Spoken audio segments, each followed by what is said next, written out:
Ta-Jun Park checked his uniform one last time before the meeting. The mirror reflected a man with tired eyes and a few gray hairs at his temples. 20 years in space had aged him, but he still stood tall in his blue commander's uniform. "Commander Park, they're ready for you," said his assistant through the door. Ta-Jun took a deep breath. This meeting with the Australis representatives was important, the first official diplomatic contact between humans and the mysterious aliens who had appeared at the edge of Jupiter's orbit 3 weeks ago. He walked through the curved corridors of Ganymede Station, nodding at crew members who saluted as he passed. The station hummed with excitement. First contact situations didn't happen every day. "Nervous, sir?" asked Captain Yoon, who fell into step beside him. "Just another day in space," Ta-Jun replied with a small smile that didn't reach his eyes.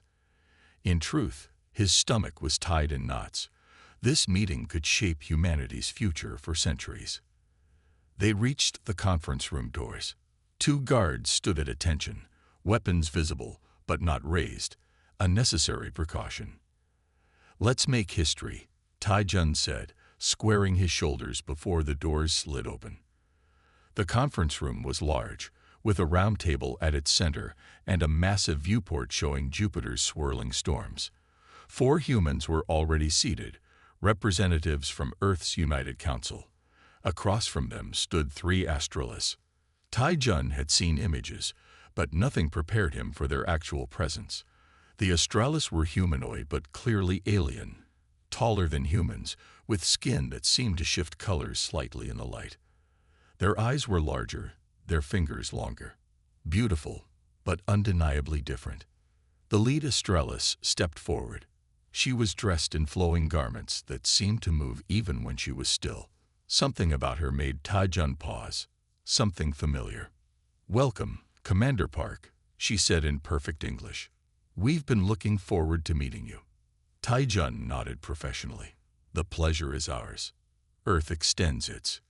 He stopped mid-sentence. The Australis had moved closer, and now he could see her features more clearly. The shape of her eyes, the way she tilted her head slightly when listening. It was impossible, and yet. "Is something wrong, Commander?" asked one of the Earth representatives.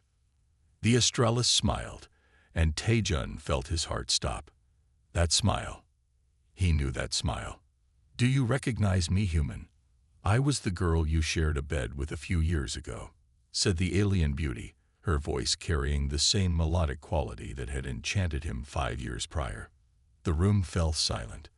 The Earth representatives exchanged confused glances. Captain Yoon's hand moved slightly toward her weapon. Ta-Jun felt the blood drain from his face.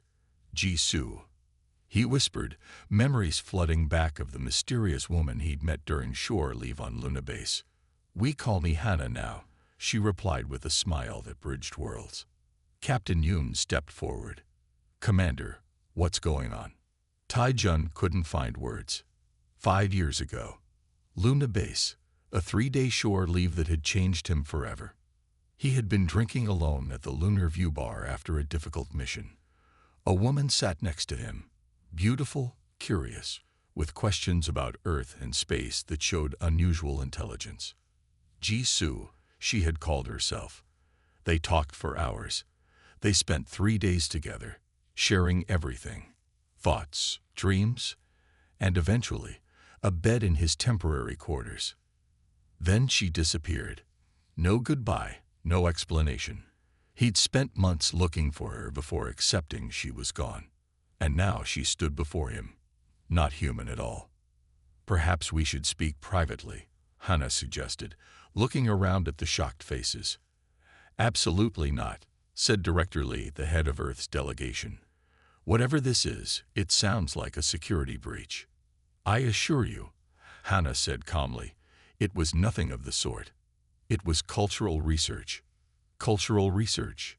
Ta-Jun finally found his voice. "Is that what you call it?" Hannah's expression softened. It began as research. It became something more. Director Lee stood up.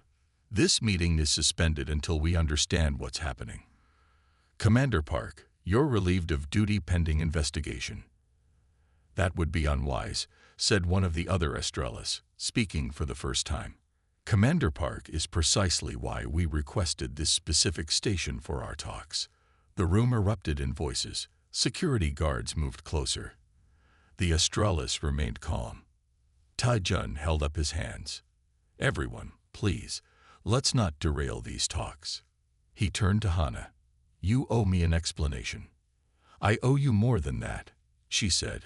I owe you the truth about why we're here. Director Lee intervened. This meeting will continue tomorrow. Commander Park, you will report everything about this. Prior contact. Captain Yoon, escort our guests to their quarters. As everyone filed out, Hana passed close to Tai-Jun 5 years ago. I didn't want to leave, she whispered. But I had to report what I had learned, that humans were ready. That you were ready. Ready for what? He asked. For what's coming, she replied. Meet me tonight. The observation deck. I'll explain everything. Later that night, Tai-Jun paced the empty observation deck. Security cameras watched his every move, but he had insisted on this meeting, claiming it was vital for diplomatic relations. The door slid open, and Hana entered. In the dim light, with Jupiter glowing outside the viewport, she looked almost human again. You have questions, she said. About 1 million, Tai-Jun replied. Start with why. Why me? Hana stepped closer. We've been watching Earth for decades, learning your languages, your cultures. Some of us were modified to appear human, to learn firsthand. You used me, Tai-Jun said bitterly. No, Hana touched his arm. Her fingers were warmer than he remembered. I was assigned to observe military personnel. Meeting you was chance. What happened after was unexpected. And now you're back as yourself. As my true self, she corrected.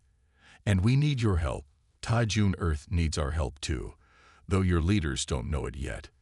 Tai-Jun looked into her alien eyes and saw the same depth that had captured him years ago. Help with what? There's something coming, Hana said, looking out at the stars. Something that threatens both our worlds. 5 years earlier, Tai-Jun sat alone at the curved bar of the Luna Base recreational sector. The place was busy with off-duty personnel, filled with laughter and the clinking of glasses. He sipped his drink slowly, watching the Earth hang in the black sky, through the dome ceiling. After 12 straight months on deep space patrol, this 3-day leave felt strange. Too quiet. Too still. The bartender slid another drink toward him. From the lady at the end of the bar, he said. Tai-Jun looked up, surprised. A woman with shoulder-length black hair smiled at him. She wore civilian clothes, a simple blue dress that stood out among the uniforms.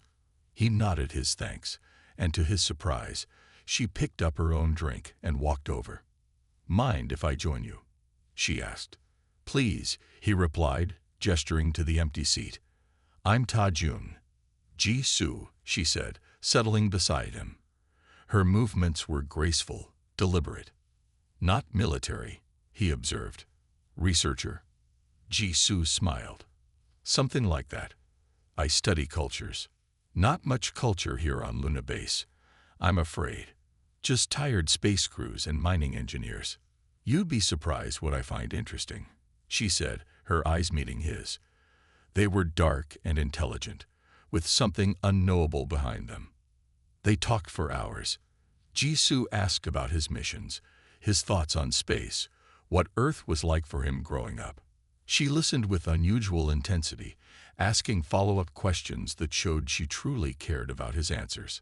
The stars look different from here than from Earth, she said, looking up through the dome. Tai-Jun studied her profile. You speak like someone who's seen them from many places. A slight hesitation. I've traveled, she said simply.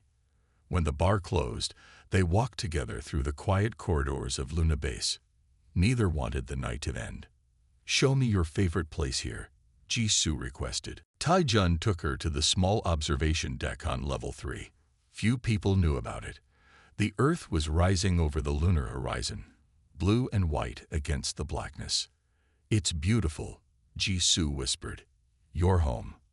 Yours too, Ta-Jun said. She didn't answer right away. Home is a complicated idea, don't you think?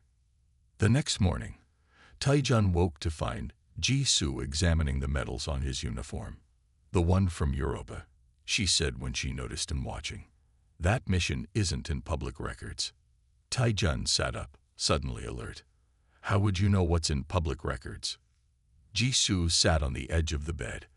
I have access to certain databases for my research. What research exactly?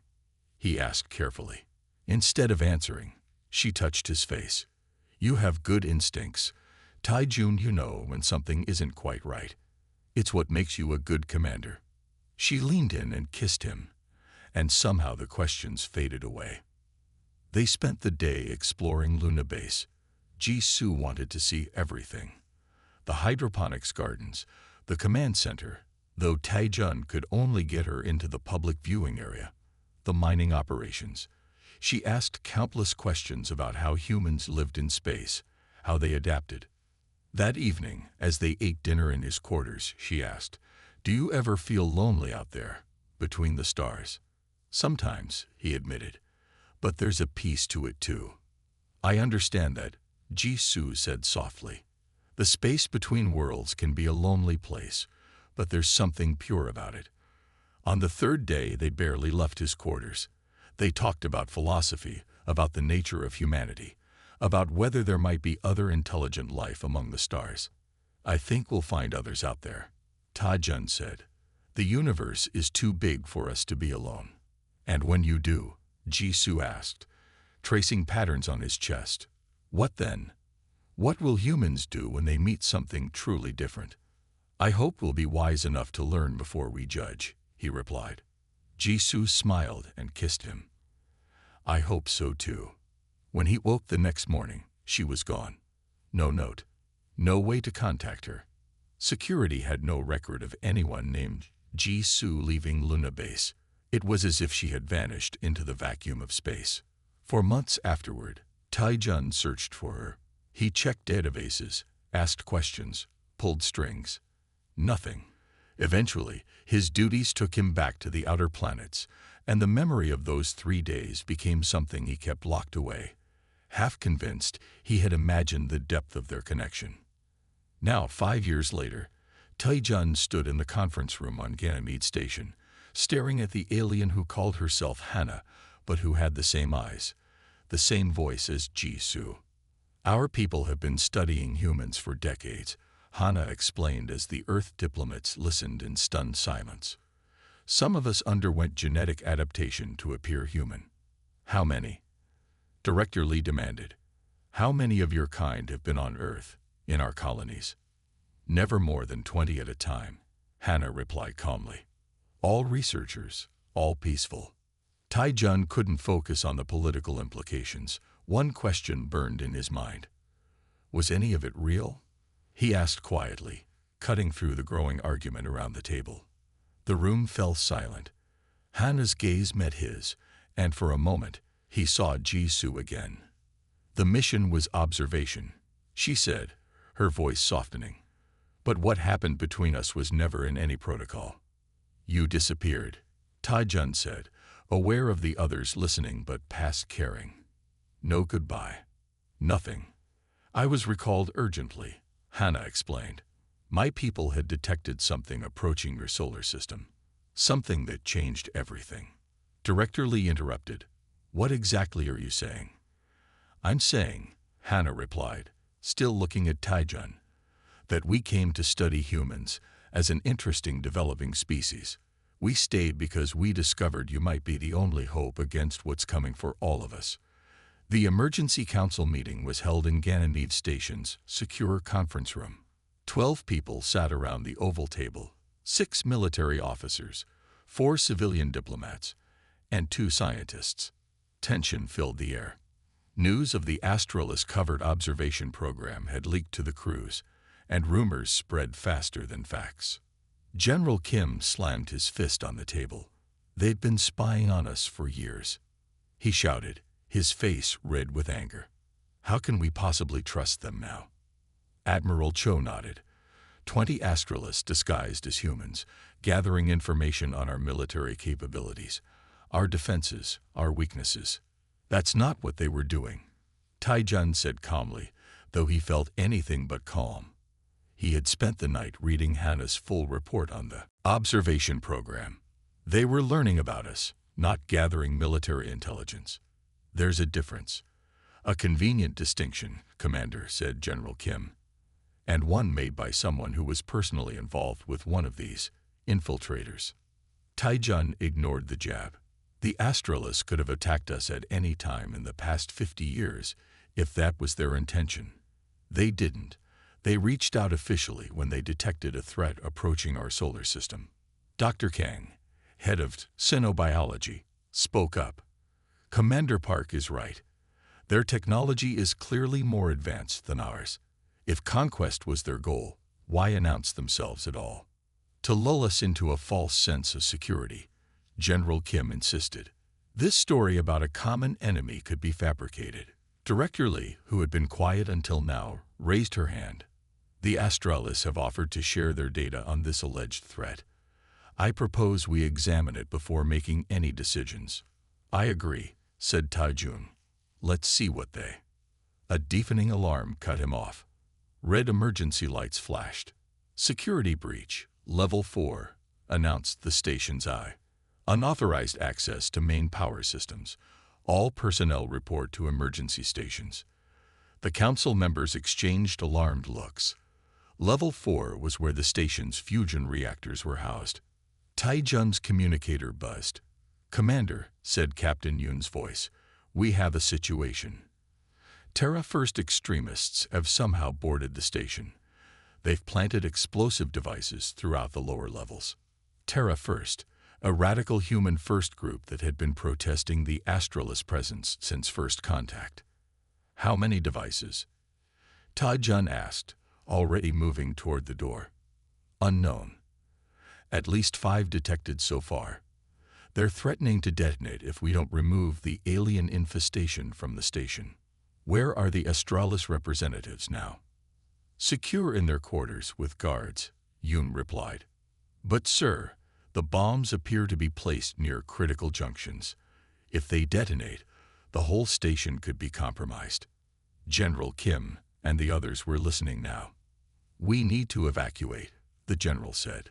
There's no time, Taijun replied. If those bombs go off, the reactor containment could breach. That would affect Jupiter's orbital stations too. He made a quick decision. I'm heading down there. I'm coming with you, said Dr. Kang. As they rushed from the room, they found Hannah and one of her fellow Astralis waiting in the corridor, surrounded by nervous guards. You should be in your quarters, Taijun said. I can help, Hannah said, her eyes intense. My species can sense electrical disturbances. We can find the bombs faster than your scanners. General Kim, who had followed them out, shook his head. Absolutely not. For all we know, this is part of their plan. Taijun didn't have time to argue. If they wanted to destroy the station, they wouldn't need bombs, General. They'd just need to leave us to handle this alone. He turned to the guards. They're with me. Let's go. The next 20 minutes were a blur of activity. They split into teams, racing through the station's maintenance corridors. Hannah moved with certainty, leading them to hidden devices that the station's sensors had missed. How are you finding them? Dr. Kang asked as they disabled the third bomb. Your technology produces a specific electromagnetic signature, Hannah explained. The bombs disrupt that pattern. It's like hearing a wrong note in music. The fourth bomb was hidden inside a ventilation shaft. As Taijun carefully extracted it, he noticed Hannah watching him intently.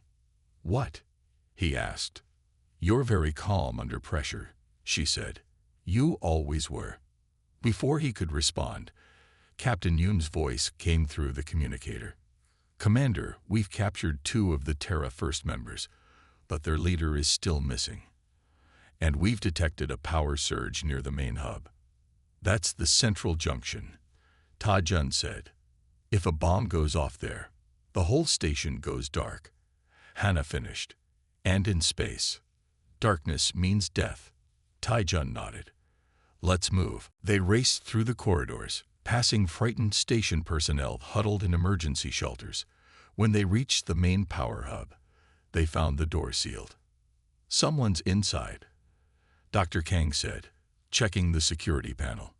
Taijun tried his override code. Nothing happened. Allow me, said Hannah. She placed her hand on the panel, closed her eyes, and the door slid open. Inside, a man in a maintenance uniform was attaching a large device to the central power conduit. He spun around, a small remote in his hand. Stay back, he shouted. One more step, and I push this button. You'll die too, Taijun said calmly, stepping into the room with his hands raised. Think about what you're doing. Better to die a human than live in a world run by aliens. The man spat. They've been infiltrating us for years. They've probably replaced people we know. No one has been replaced, Hannah said, stepping beside Taijun. We observed, we learned, but we never harmed. The man's eyes widened. You're one of them. His thumb moved toward the button. In that moment, Taijun dove forward as Hannah moved with inhuman speed. Together, they tackled the man. The remote skidded across the floor, where Dr. Kang quickly scooped it up. Security arrived moments later to take the Terra First member into custody. Taijun and Hannah worked quickly to disconnect the bomb, their hands moving in synchronized precision. As they defused the final device, Hannah's hand brushed against Taijun's, lingering for a moment longer than necessary. Like old times, she said quietly. Working as one. Taijun looked at her, remembering those 3 days on Luna Base that now seemed like another lifetime. Was that real? Us working together? Hannah smiled slightly. That was the most real thing about my time on Luna. I was supposed to observe, not connect. You complicated my mission. In a good way. In the best way, she replied. And now perhaps our complicated history might save both our peoples. The station returned to an uneasy calm after the Terra First attack. Security was doubled everywhere. The explosives were safely contained and the attackers placed in the brig. But trust remained in short supply. Taijun stood in the observatory late that night, watching Jupiter's swirling storms. The gas giant's red spot glowed like an angry eye. The observatory was empty except for him. Most of the station personnel were either working emergency shifts or resting after the crisis. He heard the door slide open, but didn't turn. He knew her footsteps now. You should be under guard, he said as Hannah moved to stand beside him. Your General Kim would agree, she replied. But Director Lee believed we needed to talk privately. About what you're really doing here. Hannah nodded. After today, you deserve the complete truth. She touched a small device on her wrist, and suddenly the observatory darkened. Stars appeared all around them, not just the view from the window, but a three-dimensional map of the galaxy floating in the air. This is beautiful, Taijun said, reaching out to touch a cluster of stars. His hand passed through the light. We didn't approach Earth solely for cultural exchange, Hannah admitted, her face serious in the starlight. We've detected something approaching your solar system, something that has destroyed 12 civilizations in our recorded history. The star map shifted, zooming in on a region near the edge of the galaxy. Dark patches appeared, moving slowly but steadily through the stars. What am I looking at? Taijun asked. What my people call the Soul Eaters, Hannah said quietly. They're not a species like you or me. They're more like a force, a hunger that moves through space. The map showed several star systems. As the dark patches moved through them, the stars dimmed and went out. These were living worlds. Taijun asked, horrified. Hannah nodded. The Soul Eaters don't destroy planets. They consume consciousness itself. Sentient life, minds, are what they feed on. They leave dead worlds behind, perfectly intact but empty of intelligent life. How do you fight something like that? We haven't figured that out yet, Hannah admitted. The Australis have been running from them for generations. We stay ahead, we warn others when we can, but we haven't found a way to stop them. Then why come to Earth? Ta Jun asked. Why not just warn us to evacuate? Because of this, Hannah said, and the map changed again. Now it showed human brains alongside Astralis brains. The patterns of energy were completely different. My people believe that humans possess a unique neural pattern that might resist their influence, Hannah explained. Your brains process consciousness differently than any species we've encountered.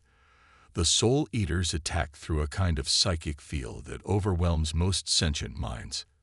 But humans, you might be immune. Tai Jun stared at the brain scans. You can't know that for sure. No, Hannah agreed. But there's evidence. She manipulated the map again, and Mars appeared before them. Your scientists have found ruins on Mars, but haven't been able to decipher them. We can. The map showed underground structures that Earth explorers had discovered decades ago. These ruins are over 50,000 years old, Hannah said. Left by a species called the Varians. They were fleeing the Soul Eaters too. Their records speak of finding primitive humans on Earth and conducting experiments on them. They believed humans had potential to resist. What happened to the Varians? Ta Jun asked, though he suspected the answer. The Soul Eaters found them, but their research survived. We need each other. Ta Jun, your neural patterns combined with our technology might create a defense. Tai Jun walked through the star map, thinking, how long do we have? 6 months, maybe less, Hannah said. They're moving faster now. Why didn't you tell us this from the beginning? Why the secret observation? Hannah looked down. Would you have believed us? Or would you have thought it was a trick to gain access to Earth?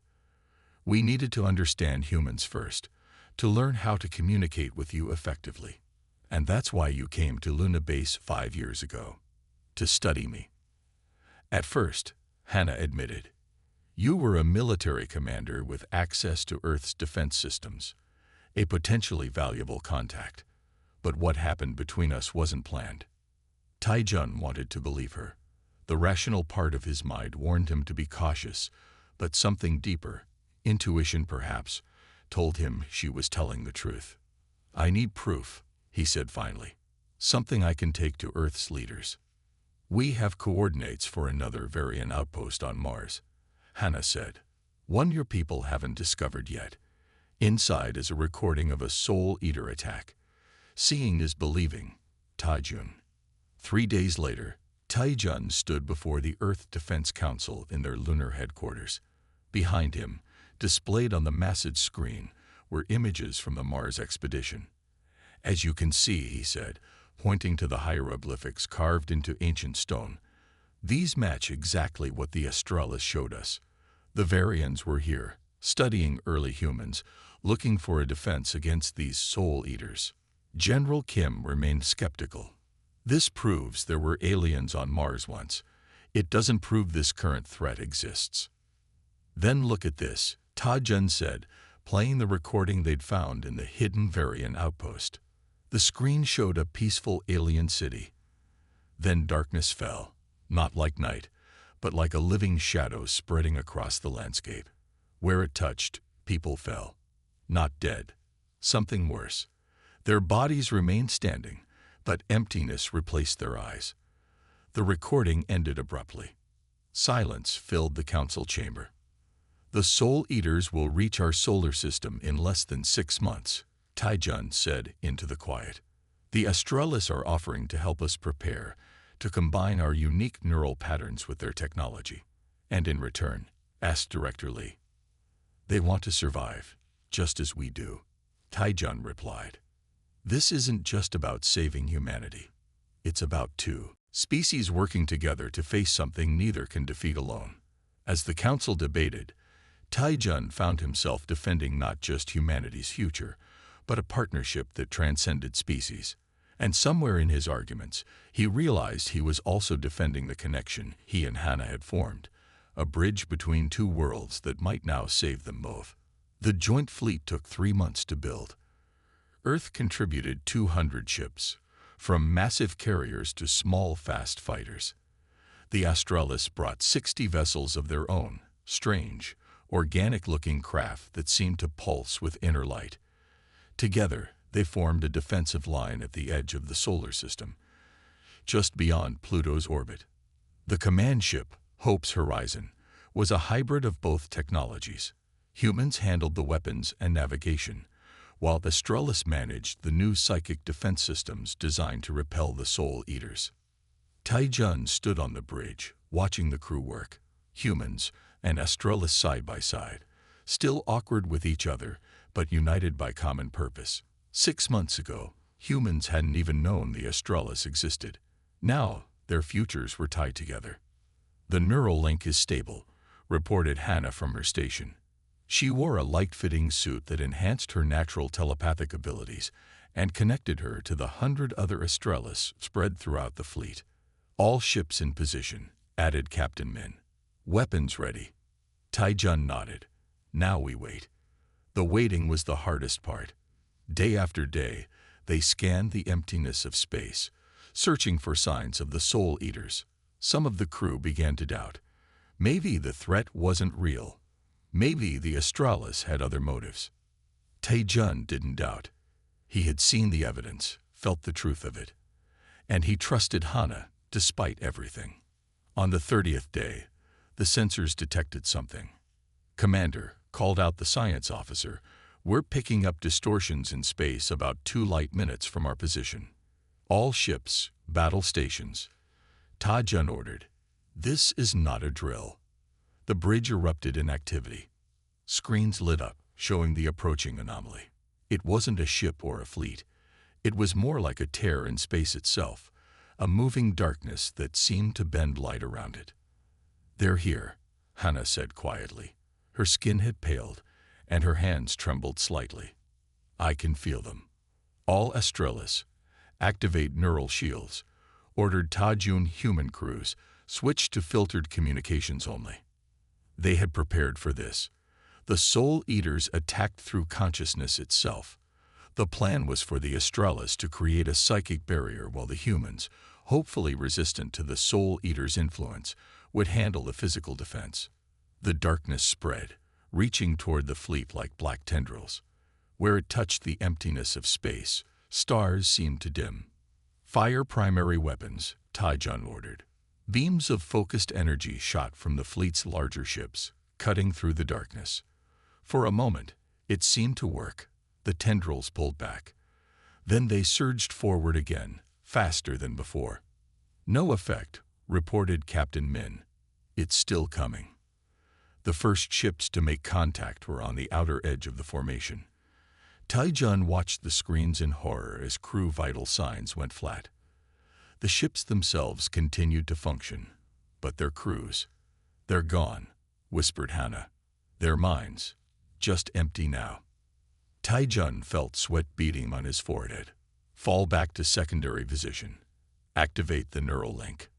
This was their real defense, the experimental joining of human and Australis minds, creating a pattern the Soul Eaters couldn't easily consume.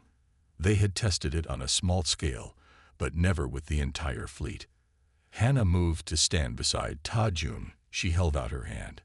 "It needs to start with us," she said. "The command center." Tai-Jun took her hand. The contact was electric, not just physically, but mentally. Suddenly he could sense her thoughts, feel her consciousness intertwining with his. It was intimate in a way that went beyond physical connection. Around the bridge, other Australis made contact with human crew members. The neural link spread from ship to ship, creating a web of combined consciousness. The Soul Eaters' attack hit them like a wave. Tai-Jun felt pressure in his mind, a hunger trying to find a way in. Beside him, Hannah gasped in pain but held firm. "Hold the line," Tai-Jun said, his voice strained. "Everyone, focus on the link." The pressure built. On some ships, the link faltered. More empty vessels reported in, their crews lost. Tai-Jun's vision began to darken at the edges. Then something changed. Where human and Astralis minds remained firmly linked, the Soul Eater's attack began to weaken. It was like trying to digest something inedible. The combined consciousness pattern was resistant.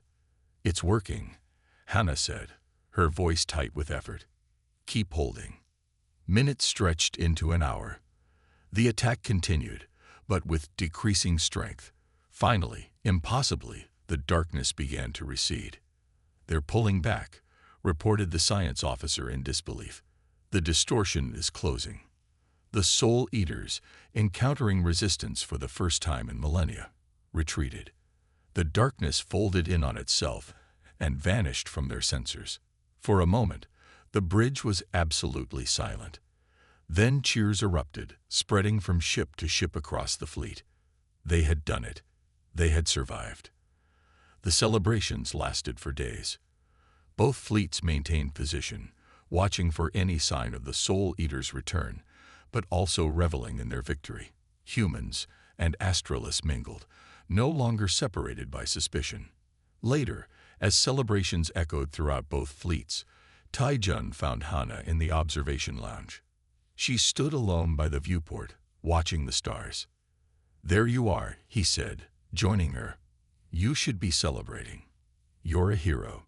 "So are you," she replied with a small smile. "We all are." They stood in comfortable silence, watching distant stars. The neural link was disconnected now, but Taijun still felt a lingering connection to her. "Does it feel strange?" he asked. "That our meeting, something so personal, led to this alliance. That 3 days on Luna Base 5 years ago might have saved 2 civilizations." Hannah looked out at the stars, her form shifting slightly between her human appearance and her natural Astralis state. In private, she no longer maintained the full human disguise, but kept elements of both forms. "Perhaps the universe has patterns we're only beginning to understand," she said, taking his hand. "Personal connections that echo across galaxies."